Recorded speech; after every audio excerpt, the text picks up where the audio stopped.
Hello, this Hello. is Abraham Lincoln, and these are powerful interviews with people from the past and present who has impacted the lives of many. Today, joining us, special guest, Emmeline Pankhurst. Thank you so much for joining us, Emmeline. Thank you for having me. So I want to ask you, when were you born? So we just have an idea, what era? Well, I was born on July 14th in 1858. Wow, bit of time ago. Yeah. I could relate myself to that time frame. When you were born in that time, where were you born? I was born in Manchester, England. Manchester, England. Across the big pond from where I was. Lots of things were happening at that time. Mm-hmm. What do you say were some childhood influences of yourself, especially in that time? Well, my father, I was basically the oldest of 10 children, and my father would treat the boys differently than he treated the girls. And since I was the oldest, I felt like I should have more responsibility. I felt like I should be the one that went out and milked the cows or did the hard work or went to the grocery store to get food. I mean, I know that's more work, but I felt like I could do it, and my father would just say no. He was like, the boys are stronger and they should do it, and I didn't like that. That probably rose up a little bit of maybe arbitrary feeling. Mm-hmm. Why do you think your father, who you know loves you, would have you be a little bit different, treated than your brothers? I don't know. I guess in that time frame, they believed that boys were, the leaders of the household. They were more responsible. They were kind of better than women in a way. They were supposed to tell women where to go, and women were supposed to follow them. And I guess my father thought that as of his sons more than his daughters. You think that maybe his childhood influences had maybe. impacted his mind as an adult? Now you set to do something different for many women. And now we thank God and praise for the work that you have done for many women that can have their independent rights today. Not very many people know where a lot of women's rights have trickled from. And you, dear, have done such incredible works to really make sure that women have their voice to speak. Now, I want to make things real clear. What do you think made you so known amongst everyone else? Well, I basically was the founder of the Social and Political Union.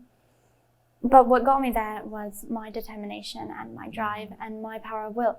Now, I suppose I just always had this determination and this want to change things. And I just kept going. I mean, I don't really know how to explain it, except I cared so much. I was so passionate about it that I was not willing to stand in the sidelines. I was not willing to stand behind other people. I wanted to push as far as I could to get this to happen.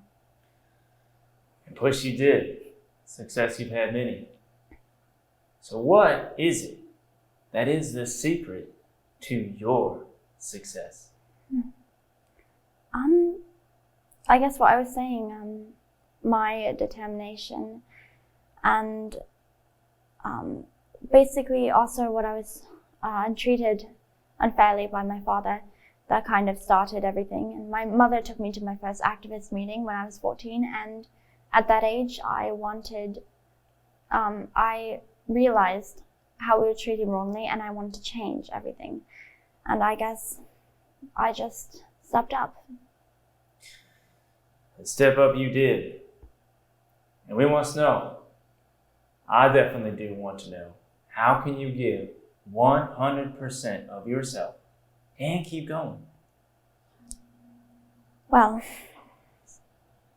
I guess just care about something so much and have the passion. Now, when you choose what to do, you need to really love to do it. Now, I know that some people, they'll choose to do something for the money, or they'll choose to do something because that would get them like a good reputation. But what I chose to do, there wasn't a lot of money. We would get put in prison if we did too much. But I chose to do it. I chose to give it my 100%. And I think that's really the answer. You just have to choose what you love to do. That's incredible.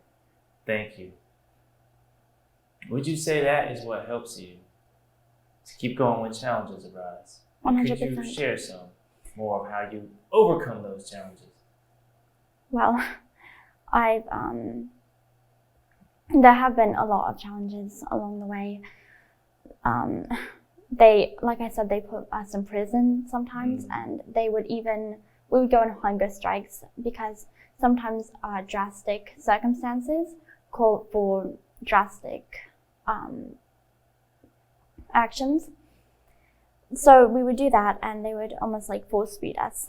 And I remember thinking that I don't want this, but also I need things to change. Like, this is drastic, but I can't keep on living in this world that's like this.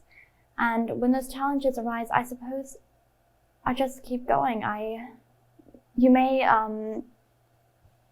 feel like you can't do this anymore, and you may feel burdened, and you may feel like you're in pain. But sometimes pain is the only thing that makes you stronger. Sometimes you don't have to give in to that pain. You can use that pain to push forward, to make you a better person in the end. Wow. Thank you.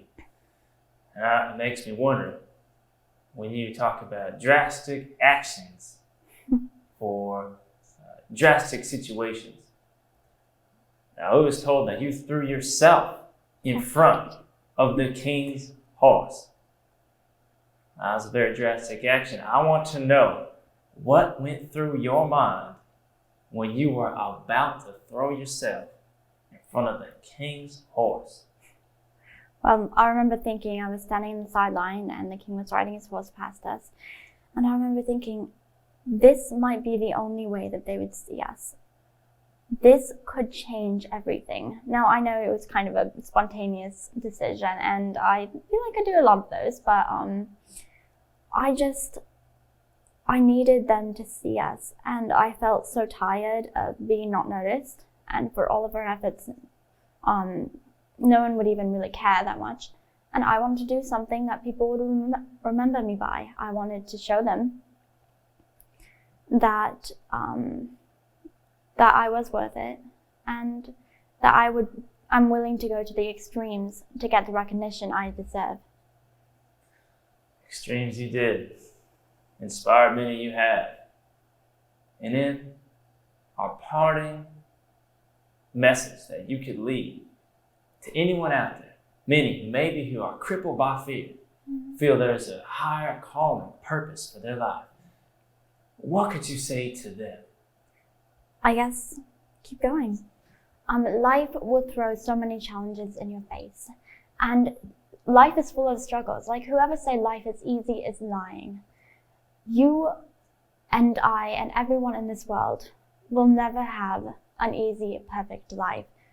But whenever those challenges come, what makes you a better person, what makes you strong, and what makes you recognized throughout the world is that you kept going through those problems. If you look at all of the historians, all of the people that did great things, they had issues, they had struggles, but they kept going. They let that drive push them forward.